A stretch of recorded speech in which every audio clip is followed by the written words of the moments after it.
Hey guys, welcome to Performance Cars. So today I'm back at Woody's garage and I have this 4th generation Civic 25X. It's made in 1989, it's retro, it looks cool and I'm really excited.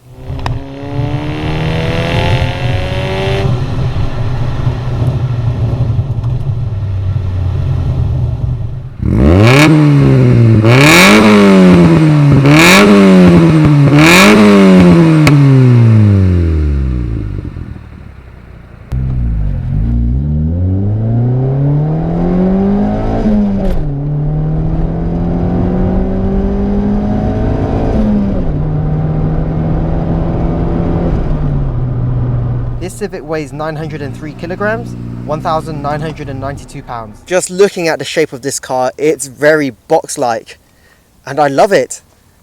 It was imported earlier this year and that's the chassis code that's written on the windscreen, and I think it's nice of Woody to leave it on there, gives it that JDM feel.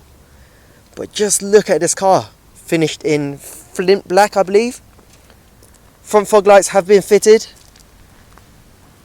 and it's just so nice to look at. Wind deflectors, optional Honda items, power folding mirrors, which are always nice. Alloy wheels, they are Enkai RPF ones wrapped in Yokohama 185/55 15s. Front ventilated discs, and at the rear we have drums. But this car is so shiny. The condition is near enough excellent. You can see my reflection as I walk around. But just look at that rear. This is what I love most about this car. Not many modifications, but we do have a Fujitsu GK. That's pretty rare. Always sought after. Windscreen wiper has been deleted by the previous owner in Japan, which is unfortunate, as well as the badges. Let's try to cover those up. And he has SIR rear lights. And moving on to the interior, everything has been done by the previous owner in Japan, but we start off with the door card and we have a checkered style which matches the seats and the mats, which I think is alright. Window switches just above the speaker, and we have an Alcantara steering wheel which has faded over time unfortunately. And look at those retro dials, only 50,000 kilometers, which is ultra low. And look at this hazard switch. It's not a button, you slide it to activate, which I think is pretty awesome. And we'll go on to these buttons and switches down here. So you can dim or brighten the dash lights, a coin pocket, mirror switches. We have the folding mirror, heated mirrors for a 1989, which is amazing. Yes, we do have a turbo timer. This is an NA car, but it was fitted by the previous owner in Japan. And over here we have the rear heated windscreen, front fog lights and the windscreen washer.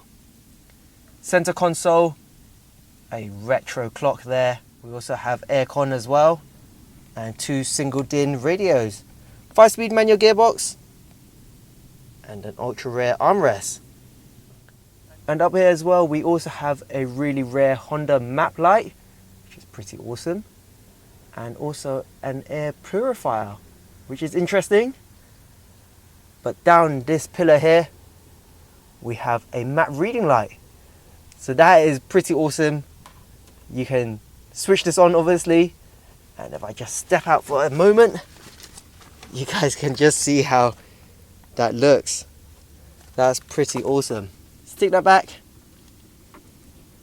and I just love the way the dash wraps around the windscreen. Obviously you have the glove box there, but you can store stuff up here. There's a black cat there as well because the previous owner from Japan left it there. And there's loads of space for storages. And into the rear of the car, the back 3 windows are tinted. And the seatbelts, notice how it doesn't have the strap going up there. It's literally like a lap belt. And you can see 3 in here, which is pretty nice. Speakers towards the rear, they are huge. And notice how there's no cup holder over there, but there is one over on this side. And these windows also open out like so.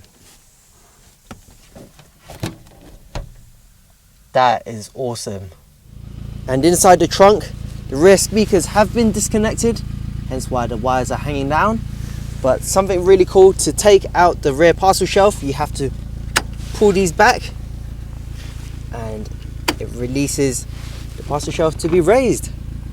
But just underneath here we have the spare wheel, and it's really clean down there. And onto the engine bay, we have a D15B engine, so it's a 1.5 litre single overhead cam, 16 valves, and we do have the JDM plaque just here, a Mugen oil cap, a DC5 Integra Type R battery, and this has a dual carb intake. So this pushes out about 105 brake horsepower with 89 foot-pounds of torque.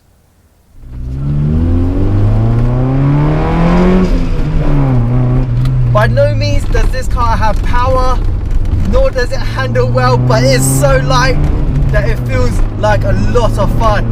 It's coming up to this double corner, onto the brakes, into second gear. Could have gone into first there. Oh, got a bit of body roll. Onto the brakes again. Back on the power. 4,000, 5,000, 6,000. Shifting up. God, this is a lot of fun. It may not have the performance of the modern car, but my God, this is retro. I'm sitting way above the dash. All the dials, the needles, the way it moves, the way it looks. So nice. Obviously we don't have a lot of power in this car, only 105 brake horsepower, but it loves to rev to second, coming up to this roundabout, back onto the gas, hard on the power. You can be flat in this all day long. Shifting up onto the braking zone, second gear. Wow, oh yes, so much fun. I'm flat all the way through. I don't have to worry about anything. Up one more gear. Oh, this is awesome. Anyways, onto the interior. I love how the driver's side has that support on the seatbelt, and the steering itself, the positioning. Yes, I can lower it a bit, which I'll give it a try. That's way too low. The position it was at, which was at maximum height, is perfect. The dials themselves and the dash is really low down. I mean, the windscreen, I can see so much onto the road in front of me. It doesn't even look like I have a bonnet. So yes, how does the steering feel? Well, this one has power steering, which definitely helps. It's much nicer when you're parking up. Not like many of the other 4th generation Civics where you don't have power steering, unless you're in an SIR or the VT model. The gear shifter is pretty low. It is nice to get into gears. The throws are a bit longer than usual, or than what I'm used to, but it's still nice. The knob doesn't vibrate all over the place, even under load, so that's really good. Just shows how low mileage this car is. The brakes, they aren't the best as well. Just disc at the front and drums at the rear. 60 kilometers stamp on the brakes. You can lock them up as well, no ABS obviously, but yeah, it does the job. So the Fujitsu GK exhaust is not overly loud, just cruising along, and there's a slight tone to it. But I'm in second gear, put my foot down, and there's a nice groan to it. And back onto the cornering as well. Oh, this is just so much fun. So guys, I want to say a big thank you to Woody again down at Woody's Garage. He does have a lot of amazing cars coming in. Actually today, on the filming of this, he's receiving, I think, the RS200 and another JDM EP3. So do check him out at his website, which will be left in the description below. But as always, don't forget to comment, like and subscribe. Hit the bell button as well so you get notified of our new videos. Follow us on Facebook, Twitter and Instagram. Take care, drive safely, and I'll see you guys soon.